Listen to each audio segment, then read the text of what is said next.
আজকে আমাদের জানতে হবে যে ওয়াকফটা কি। আমরা দেখছি অনেক জায়গায় এমন কিছু ওয়াকফকে নিয়ে আলোচনা হচ্ছে যেন আমরা হিন্দু মুসলমান একে অপরের বিরুদ্ধে দাঙ্গা করতে চাইছি।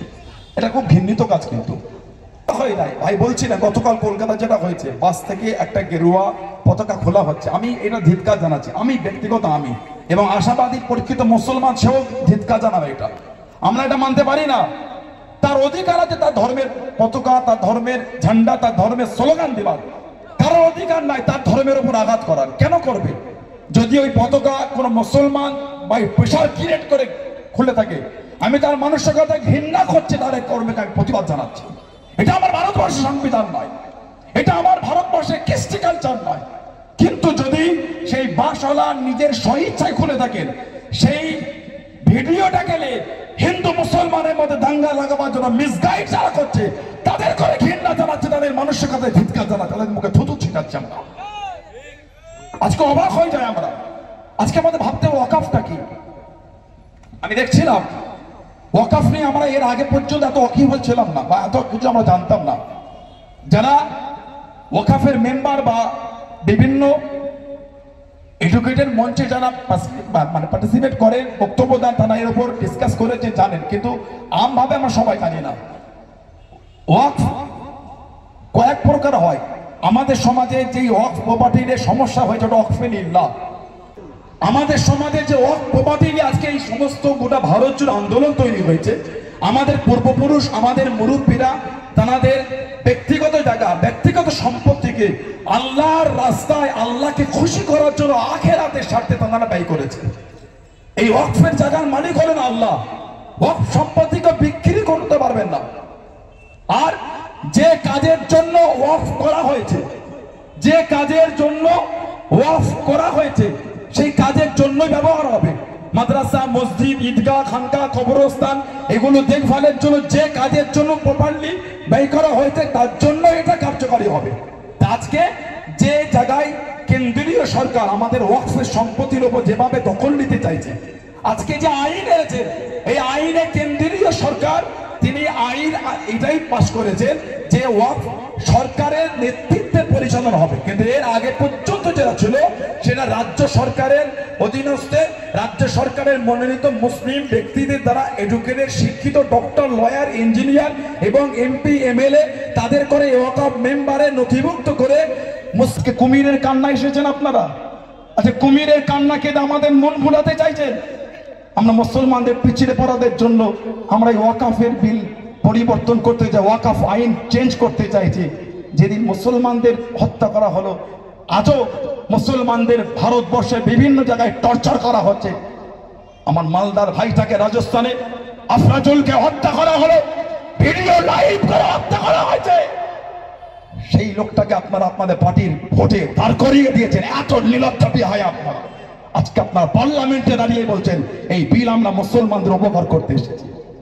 বাংলা একটা প্রবাদ আছে, চোরের মায়ের বড় গলা। সত্যি এগুলো খাতা কলমে হাতে হাতে অঙ্কে অঙ্কে মিলে যাচ্ছে। অবাক হয়ে যায় আমরা, সত্যি ভাবলে অবাক লাগে। বিলকিস বানুর ফাঁসি, বিলকিস বানুকে যারা রেপ করলো, ধর্ষণ করলো, তার উপর যারা শারীরিক নির্যাতন চালালো, সেই সমস্ত গুন্ডা, জঙ্গি, হীন মানসিকতার লোকগুলোকে বেল পাওয়ার পরে জেল থেকে আনার সময় গলায় মালা দিয়ে মিষ্টি বিতরণ করতে করতে আনছিলেন। আপনাদের এই মানসিকতা নিয়ে পার্লামেন্টে দাঁড়িয়ে বলছে মুসলমানদের উপকারের জন্য বিল আনছি। লজ্জা লাগে না আপনাদের? সত্যি কি কোনোদিন ভুলো আয়নার সামনে আপনারা দাঁড়ান না? সত্যি কি কোনোদিন ভুলে নিজের মুখটা কোনোদিন আয়নায় দেখেন নাই? একবার দেখবেন, নিজের মন আপনাকে ঘৃণা করবে। আমি বলছি, সত্যি বলছি, ভালোবাসা নিয়ে বলছি। আজকে কেন্দ্রীয় একজন মন্ত্রী, যিনি ওনাদের ওই রাজনৈতিক দলে স্পোক পারসন, বিভিন্ন ডিবেটে যিনি পার্টিসিপেট করেন, তিনি বলছেন ওই দেশে ওয়াকফ নাই, এই দেশে ওয়াকফ নাই, এই দেশে ওয়াকফ নাই, ওই দেশে ওয়াকফ নাই। লজ্জা লাগে না আপনার? ভারতবর্ষে আপনারা শাসন করছেন, চালাচ্ছেন। এখন আপনার মুখ তোলা একটা মন্ত্রীর মুখে এই শব্দগুলো মানায় না। কোন ওয়াকফ অ্যাক্ট অনুসারে যাদের প্রতিষ্ঠিত, যেটা বলছেন রাজ্যগুলির দায়িত্বে এই ওয়াকফের সমস্ত সম্পত্তি দেখভালের দায়িত্ব, সম্পত্তি দানকারী মালিকানা থেকে যে দান করবে আল্লাহর রাস্তায়, তার মালিকানা থেকে সরে যাবে। কিন্তু এই ওয়াকফ সম্পত্তি দেখভাল থেকে সে সরবে না। এবং ওয়াকফ করা সম্পত্তি বিক্রি বা উত্তরাধিকার সূত্রে হস্তান্তর করা যাবে না। সম্পত্তিটি একটি ট্রাস্টের মাধ্যমে পরিচালিত হয়। ওয়াকফকারীকে ওয়াকিফ বলা হয় আর ট্রাস্টের ব্যবস্থাপককে মুতাওয়াল্লি বলা হয়। এতদিন পর্যন্ত গোটা ভারত জুড়ে ওয়াকফ সম্পত্তি মুতাওয়াল্লির মধ্যে দিয়ে পরিচালনা হয়ে আসছে। আপনি বলতে পারেন ওয়াকফ সম্পত্তির অনেক অর্থ রদবদল হয়েছে, অনেক অর্থ এদিক ওদিক হয়েছে, বলতে 100 বার বলতে পারে, কিন্তু ওয়াকফ সম্পত্তির অর্থ তছনছ হয়েছে বলে ওই সিস্টেমটাই বদলে দেবেন, এটা কোনোদিন মানা যায় না।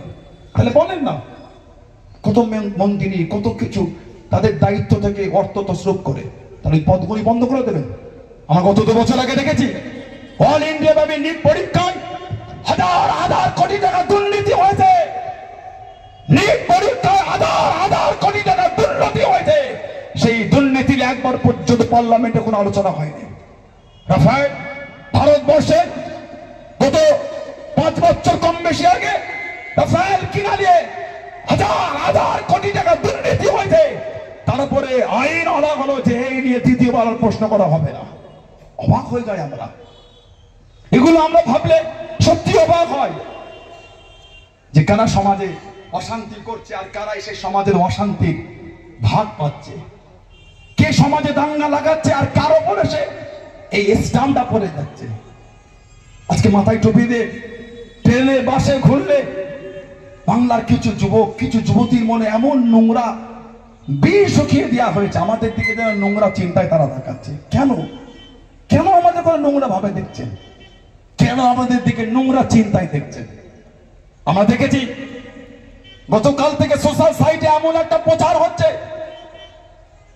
গতকালকে কলকাতায় সবাই যাবার সময় একটা গাড়ি থেকে নাকি বন্দুক দেখিয়েছিল, যদি দেখিয়ে দেখে অন্যায় হয়েছে। সেখানে কিছু যুবক চড়া হয়েছে, গাড়ি ভাঙচুর করেছে, কিন্তু আমার জানার ইচ্ছা সেখানে তো প্রশাসন ছিল, সেখানে তো প্রশাসন প্রেজেন্ট। সেই বিষয় কি প্রশাসন হস্তক্ষেপ করা উচিত ছিল না? সেই বিষয়টা কি প্রশাসনে দেখা ঠিক ছিল না?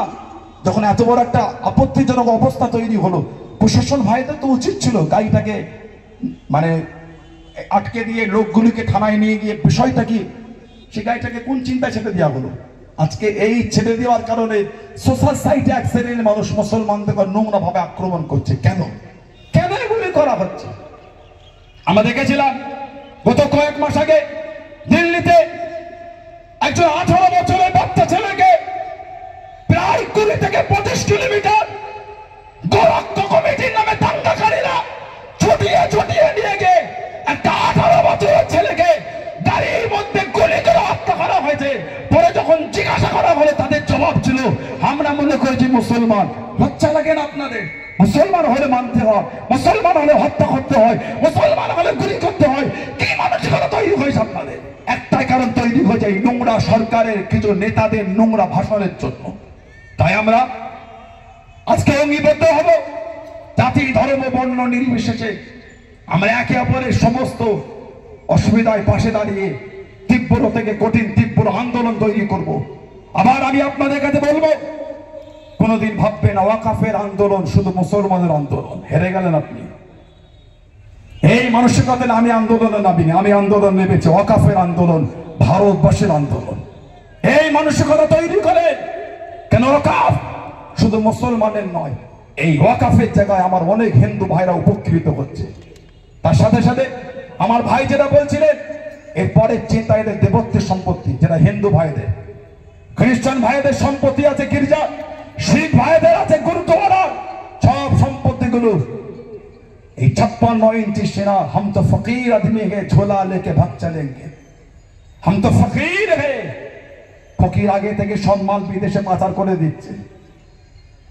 বিজয় মালিয়া, নীলম মোদী, অনিল মোদী, এই সমস্ত চেলাগুলোকে দিয়ে হাজার হাজার কোটি টাকা সম্পত্তি আগে থেকে বিদেশে পাচার করে দিচ্ছে। কেন জানে? যেদিন আমার গদি উল্টাবে একটা মুহূর্ত দেশে থাকার মতন আমার অবস্থা থাকবে না। পার্লামেন্টের মতন জায়গায় পায়ের ওই যেটা পরে আমরা চলি ওটার পায়ে থাকবে না, হাতে উঠে যাবে জনগণের সাথে, জানো ভালো করে। আজকে অবাক আমাদের কোন সম্পত্তির উপর হস্তক্ষেপ করতে চাইছে। ভারতের মোট ওয়াকফ সম্পত্তি হলো 9.4 লক্ষ একর, নিয়ন্ত্রণ ও পরিচালনা করে যার আনুমানিক মূল্য 1.2 লক্ষ কোটি, 1.2 লক্ষ কোটি।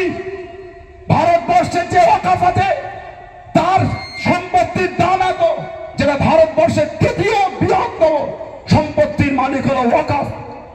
রেল এবং ডিফেন্সের পরে তৃতীয় হচ্ছে ওয়াকফের সম্পত্তি। পশ্চিমবাংলায় প্রায় 80 থেকে 82,000 একর সম্পত্তি পশ্চিমবাংলায় ওয়াকফের সম্পত্তি আছে। আজকে আমরা কিছু কিছু ভাই বলছে ওয়াকফ এটা বন্ধ করে দেওয়া, এটা কোথা থেকে এলো? আমি গতকাল রাতে হিস্ট্রি দেখতে গিয়ে পেলাম ওয়াকফ প্রথমে হয়তো দিল্লি সালতানাতের প্রথম যুগ থেকে শুরু হয়, তখন সুলতান মঈজউদ্দিন শামস তানার ক্ষমতা চলছে, তখন থেকে ওয়াকফ এইটা শুরু হয়েছে। 19 শতকের শেষের দিকে ব্রিটিশ রাজত্বকালে লন্ডনে প্রিভি কাউন্সিলে পৌঁছানো একটি ওয়াকফ সম্পত্তি নিয়ে বিরোধের পর ভারতে ওয়াকফ বিলুপ্তির আহ্বান জানিয়ে একটি আন্দোলন শুরু হয়। মামলার শুনানিকারী 4 ব্রিটিশ বিচারক ওয়াকফকে সবচেয়ে খারাপ ও সবচেয়ে ক্ষতিকারক ধরনের একটি চিরস্থায়ী ব্যবস্থা হিসাবে নিন্দা করেছে এবং এটিকে অবৈধ ঘোষণা করে। তবে আমার ভারতবর্ষে এই সিদ্ধান্ত গৃহীত হয়নি এবং 1913 সালে মুসলিম ওয়াকফ বৈধকরণ আইন ওয়াকফ প্রতিষ্ঠানকে সংরক্ষণ করে। তারপর থেকে ওয়াকফ বিলুপ্ত করার আর কোনো প্রচেষ্টা করা হয়নি।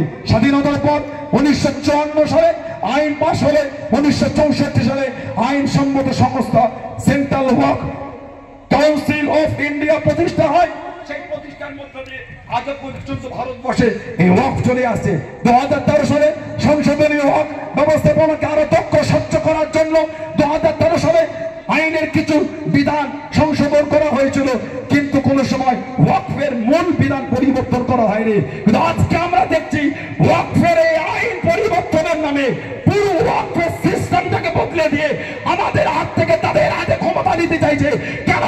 আমাদের মুরব্বীদের রক্ত পানি করা পয়সা দিয়ে সম্পত্তি কিনে আল্লাহকে খুশি করার জন্য, ইসলাম বাঁচাবার জন্য, মসজিদ মাদ্রাসা খানকা কবরস্থান ঈদগাহ বাঁচাবার জন্য যে সম্পত্তি আল্লাহ রাস্তায় ব্যয় করেছে, আল্লাহ রাস্তায় ব্যয় করা সম্পত্তি এই জালেম, এই বর্বরতা, এই ইগোশরগুলি আমাদের হাত থেকে ছিনিয়ে নিয়ে তাদের ইচ্ছা মতন ব্যবহার করার জন্য তারা ছিনিয়ে নিতে চাইছে।